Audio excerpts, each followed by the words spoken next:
勃雷利首个确认美国解除 ATACMS 导弹使用限制。俄罗斯嘴炮威胁，企图阻止美国公开授权。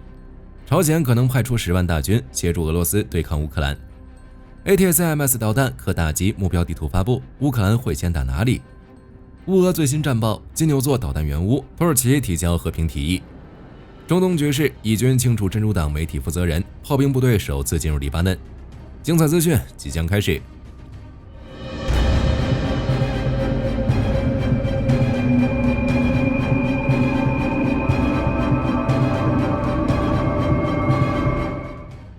先来看一下关于授权乌克兰使用远程导弹打击俄罗斯境内目标的后续。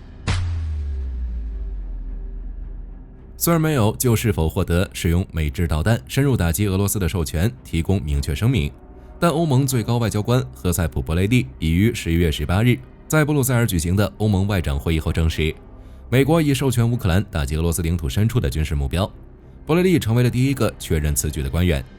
只不过，由于该决定是在拜登任期的最后几个月做出的，目前尚不清楚特朗普重返白宫后是否会坚持该政策。而且，此项政策也立刻引起了特朗普阵营的强烈反对。如川普竞选团队发言人史蒂芬·张称，特朗普是唯一能促成乌俄双方和谈终止战争的人选。特朗普支持者葛林更是直接在 X 平台上抨击称，拜登在卸任前正试图挑起第3次世界大战。全美保守派组织创办人科克也在 X 平台发文称，此举是疯狂的，担心俄罗斯导弹会攻击美国。这些人所有发文的潜在意思只有一个，认为拜登解除武器政策不妥。对此，白宫和五角大楼尚未做出回应。关于斯卡普 1G 和暴风鹰导弹许可也在11月18日做出了澄清。如据战争研究所报道，法国媒体《费加罗报》已经删除了11月17日的文章中关于 ATACMS 导弹许可，将扩展到斯卡普 1G 和暴风鹰导弹的措辞。法国外交部长让·诺埃尔·巴罗特在18日指出，法国尚未向乌克兰授权这些许可，但他表示，法国仍然对允许乌克兰使用法国提供的远程导弹在俄罗斯境内进行打击的选择持开放态度。英国和法国联合生产的斯卡普 1G 和暴风鹰导弹，由于都用到了美国提供的技术和目标情报信息，因此只有英美法3方都同意才能解除乌克兰使用斯卡普 1G 和暴风鹰导弹的限制。目前，据《泰晤士报》、《太阳报》、《卫报》在内的许多英国媒体11月18日报道称，只差美国同意，乌克兰就能使用斯卡普 1G 和暴风鹰导弹打击俄罗斯领土上的合法目标。对于美英法的授权，俄罗斯是出离的愤怒，但又无可奈何。俄罗斯官员们只能继续使用威胁性言论，俗称打嘴炮，来试图阻止美国公开授权乌克兰使用 ATACMS 导弹，对库尔斯克州的俄朝联军目标进行有限打击。如克里姆林宫发言人佩斯科夫18日声称，美国的授权行为是火上浇油，是乌俄战争升级和美国参战的体现。俄外交部发言人扎哈罗娃也发出了类似的威胁，在重申普京9月份的声明的同时，进一步声称，若是乌克兰对俄罗斯进行远程导弹袭击，俄罗斯必将进行激烈回应，包括但不限于使用未指明的新武器系统来对乌克兰进行打击。除此之外，俄罗斯的好兄弟朝鲜也对授权一事做出了回应。据朝鲜中央通讯社18日报道，朝鲜领导人金正恩指控美国及其盟友正利用乌军作为冲锋队对抗俄罗斯，借此扩大全球军事干预，进而可能引发第3次世界大战，并重申朝鲜将无限扩展其核武防御能力。而在此前一天，据彭博社援引知情者报道称，一些 G20 集团国家评估称，若是朝鲜和俄罗斯的同盟关系持续深化，朝鲜或许将派遣多达10万名部队来援俄抗乌。对乌克兰而言，授权自然非常重要。其安全合作中心主任库赞接受美国 BBC 访问时表示，拜登的决定对乌克兰来说非常重要，虽然不会改变战争进度，但这项政策将使乌克兰与俄罗斯之间的力量更加平等。火力军本人自然也对拜登允许乌克兰使用美国远程导弹打击俄罗斯境内的目标感到惊喜，但对这项决定被媒体泄露感到懊恼。就像泽连斯基17日晚间说出的那一句令普京后背发凉的话，袭击不是用人类的语言来实现的，我们不会宣布袭击计划，导弹自己会开口。目前网络已传出多种 ATACMS 导弹可以攻击的目标地图，大家猜猜看，乌克兰使用欧美远程导弹对俄罗斯的第一个打击目标会是哪里？火力军猜测，乌军会针对打击布良斯克州、别尔哥罗德州等射程内的各大俄罗斯军火库，从而削减俄军战争潜力，减轻战场压力。插播一条新闻，乌军指挥部肯定是偷偷看了火力军频道后才行动的。据最新消息显示，乌军 IGA-CMS 导弹打击的第一个目标，就是俄军后勤中心的军火库目标。明天会详细报道。前线方向，乌特种部队展开反击。库尔斯克方向，10月18日，乌克兰北方作战司令部发言人瓦迪姆·米斯尼克上校报告称，受恶劣天气影响，俄军正在使用有限的设备与小型步兵团体一起进行攻击。双方交战于达里诺、诺瓦诺夫卡、普列霍沃等定居点。尽管俄朝联军处于人数和装备优势，但每次进攻都付出了惨重代价。此外，据最新消息显示，俄罗斯已将第76师调到了库尔斯克，并调来了4000名士兵和大约100辆装甲车，以维持前线战场的高消耗。乌军方面在向库尔斯克增派部队的同时，还安排乌特种部队展开了夺回阵地的反击。如不久前，乌军 SSO 分遣队在 M13装甲车的支援下闯入一块俄军阵地，随后在无人机的空中火力加持下，顺利完成了对该阵地俄军的清理工作。如今，远程武器限制得到解除，火力军相信乌军对俄朝联军的打击将更加广泛。哈尔科夫方向，乌克兰叶夫根尼·罗曼诺夫中校18日报告称，俄军正继续以小股突击队形式攻击乌克兰阵地。同时，他补充称，俄军近期重新加大了对哈尔科夫州的空袭次数。另外，一名在哈尔科夫方向作战的乌无人机排指挥官表示，利布奇方向的俄军正利用大雾和先进的伪装系统偷袭乌克兰阵地，而乌军则正在使用人工智能和其他未指明的技术来识别俄军这些隐藏目标。同时，乌军还安排破坏和侦察小组驾驶装甲运兵车，试图越过如拉夫列夫卡附近的国际边界，在探听情报的同时，试图破坏俄军后勤基地。在顿涅茨克西维尔斯克方向，乌军击退了2辆俄军装甲车，目前双方正在比洛格里夫卡交战。在恰索菲亚尔，乌军在顿巴斯运河附近对俄军第6摩托化步枪师驻守的阵地发起了反击，目前双方正在激烈交战。与此同时，在红军村方向，据18日发布的地理定位录像显示，乌军正在谢里杜河西北部和彼得里夫卡北部阻止俄军进一步推进，同时还在诺和罗迪夫卡进行了反击。据统计，过去24小时，双方在该方向交战了35次，并尽数将俄军击退。值得注意的是，11月18日，泽连斯基来到了红军村，对这里驻守的士兵进行了访问，并为乌军第25空降旅的士兵颁发了奖项。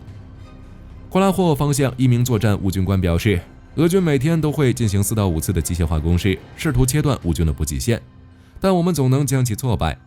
而据某个作战的乌军副指挥官表示，俄军在这里伤亡惨重，并且没有从战场上带走死去的士兵。截至目前，战争研究所称，俄军并没有完成最初的战略目标，但和库尔斯克一样，俄军也在对此地进行增兵，试图快速在乌俄战场中取得优势。该方向已成为乌军压力最大的几个区域之一。当然，这样的调兵也使俄军在其他控制区的防守变得薄弱，从而为乌军的反攻提供了机会。加上现在乌克兰远程武器限制的解除，战场即将迎来更多的变化。10月18日，德国图片报报道称，德国将向乌克兰提供4000架配备人工智能的 HX2 卡尔玛无人机。目前，该计划已得到德国国防部长皮斯托留斯证实。据悉，这款无人机由德国赫尔辛公司研发，几乎不会受到俄罗斯电子战和 GPS 干扰器的攻击。而且，由于这款无人机30至40公里的航程和极高的精确度，业界已将其与金牛座导弹相提并论，被称为迷你金牛座。报道称，从12月开始，德国每月将交付数百架此类无人机。此外，乌克兰曾多次请求德国提供金牛座空射远程巡航导弹，但现任德国总理舒尔茨一直拒绝这一请求。而现在已成为德国总理热门候选人的德国经济部长罗伯特·哈贝克表示，如果他赢得大选，将向乌克兰提供金牛座远程导弹。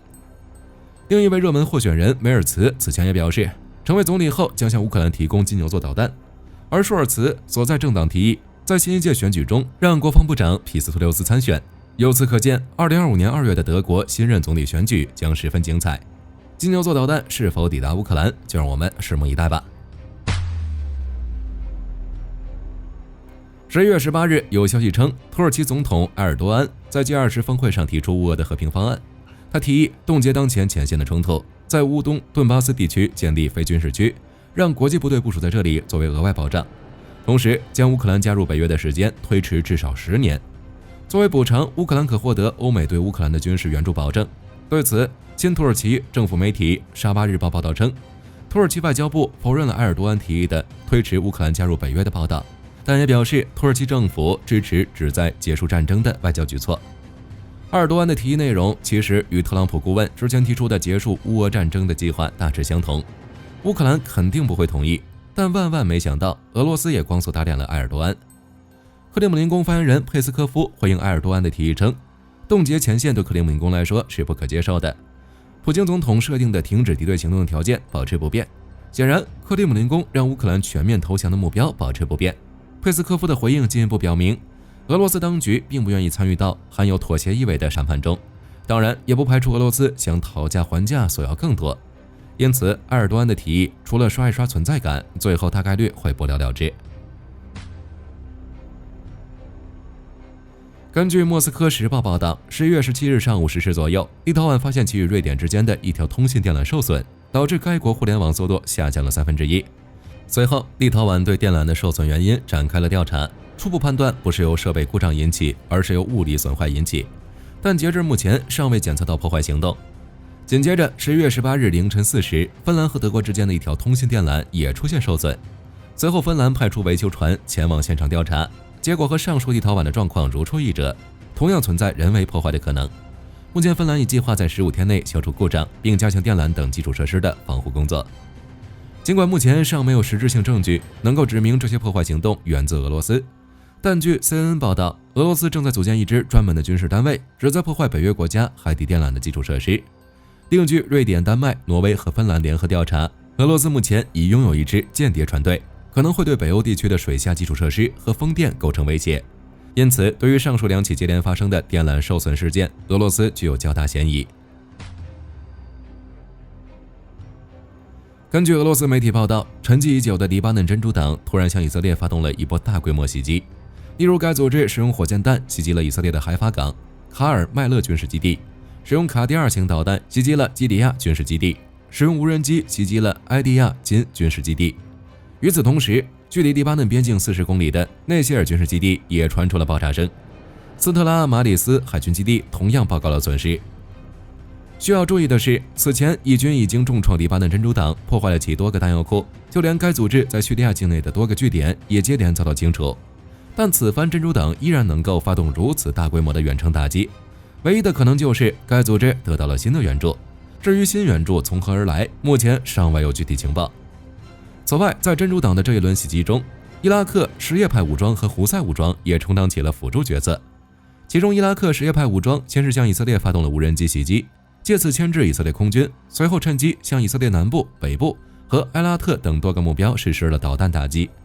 至于胡塞武装，则精准打击了以色列埃拉特一处重要目标。目前尚不清楚真主党这番攻势有没有完成设想中的目标，但以军的回应一如既往的强硬。根据路透社报道，11月17日，以色列空袭黎巴嫩首都贝鲁特的市中心，清除了真主党的媒体负责人穆罕默德·阿菲夫。随后，真主党方面发布布告，证实了阿菲夫身亡一事。需要注意的是，以色列此前针对真主党的行动，其目标都是有明确身份的军事成员，而作为该组织的媒体负责人，阿菲夫并非军事成员。再结合此次的空袭地点由贝鲁特郊区变成了市中心， BBC 据此猜测，以色列之后的袭击范围可能会更广泛，涉及到了真主党目标，也可能不再仅限于军事成员了。此外，以军总参谋长哈勒维亲自视察了黎巴嫩南部战区，并特意派出了第282炮兵团的第411营。据悉，这是以军发动地面进攻以来第一次将炮兵部队部署到黎巴嫩境内，此举似乎是要彻底清除黎巴嫩南部地区的真主党残余兵力。另一方面，据以色列时报报道，哈马斯的现任领导层们已于上周被卡塔尔方面驱逐，他们的下一个目的地很可能是土耳其。目前土耳其方面尚未回应此事，该消息有待进一步验证。不过按照土耳其之前的言行，接收哈马斯也不会令人意外。该国总统埃尔多安曾在多个场合表达了对哈马斯的支持，他甚至声称在加沙战争开始后，已有1000多名哈马斯成员在土耳其接受过治疗。根据韩联社报道，韩国联合参谋本部于11月18日发表声明，就朝鲜不断向韩国空投垃圾气球一事向其发出正式警告。据统计，今年以来，朝鲜已向韩国投放了31次垃圾气球，其中10月24日，朝鲜放飞的部分垃圾气球更是在首尔龙山总统府附近爆炸。导致在总统府附近举行的波兰总统欢迎仪式上有垃圾坠落。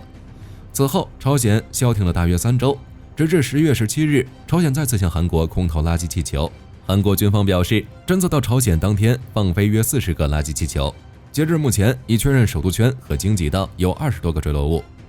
此外，韩联社还称，韩国正考虑就朝鲜此前炸毁韩朝交通线一事向其索要相关的贷款赔偿。京义线和东海线的公路和铁路是韩朝两国的合作项目，分别连接着朝韩之间的重要地区。韩国曾于2002年至2008年向朝鲜提供了约1.33亿美元贷款，用于支持建设交通线项目。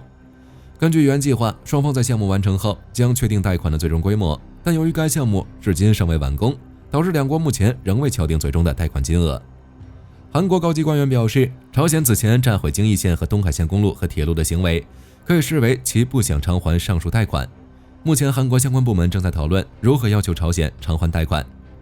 与此同时，据新加坡联合早报报道，日本防卫大臣中谷元计划于12月下旬访问韩国，并与韩国国防部长金龙显举行会谈。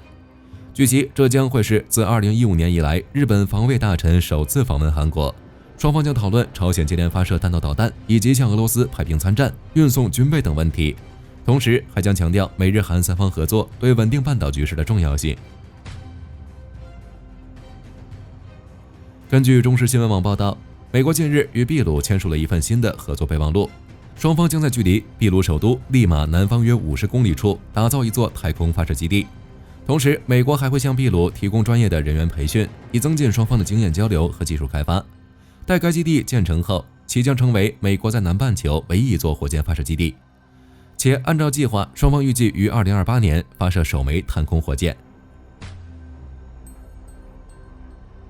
根据媒体报道，美国海军正计划在部分军舰上加装爱国者3型导弹，也就是所谓的上舰计划。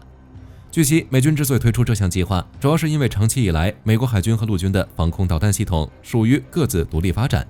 发射平台和火控软件无法通用。但由于采购成本、后勤压力等多种因素影响，美军决定将武器通用化，因此便推出了爱国者3型导弹上舰计划。目前，美军舰载宙斯盾系统可兼容标准2、标准3、标准6和改进型海麻雀等多型防空导弹，其中标准3导弹可在大气层外对目标进行拦截，而标准2、标准6导弹则是在大气层内进行末端拦截。至于爱国者3型导弹，也是在大气层内进行末端拦截，不过与标准2、标准6导弹相比，其对目标的毁伤效率更高，机动性更强。此外，作为爱国者3型导弹的制造商，洛马公司曾明确表示，该导弹上舰基本上不存在技术问题，只需进行几处改动，便能适应海军舰艇需求。且在去年，该公司已经初步验证了爱国者3型导弹与 AN/SPY-1 系列相控阵雷达通信的能力。该雷达是美国海军舰载宙斯盾系统的核心部件。今年5月，洛马公司又首次使用陆基 MK70 舰载垂直发射系统发射了一枚爱国者3型导弹，并击落了模拟靶弹。这些测试可能意味着，距离爱国者3型导弹上舰计划的正式实施可能已经不远了。预计在美军舰加装完爱国者3型导弹后，将与上述3款标准导弹一同形成更加稳固的空防体系，且可在执行相应的防空任务时，节省下用途较为广泛的标准6导弹，以应对更多需求。根据英国国防部新闻稿，该国已成功完成长矛3型导弹的首次试射。该导弹由 MBDA 公司研发，全长约 1.8 米，直径 0.18 米，重量不到90公斤，射程130公里，可运用毫米波雷达、红外线与激光标定3种导引方式，能够在全天候条件下执行视距外打击。此次试射由英军飞行员驾驶台风战机在瑞典维塞尔试验场中进行。试射的导弹弹头未装备实弹，旨在测试该导弹在高空发射时的各项数据，以及相关的远程自由飞行控制系统。如果各项数据达标，那么这款导弹可能很快就会进入量产阶段，预计未来将由英国空军的 F-35B 战机挂载，每架可挂载8枚。好了，本期节目到这里就结束了。德国金牛座会援助乌克兰吗？欢迎在评论区留言讨论。我是火力军，下期再见。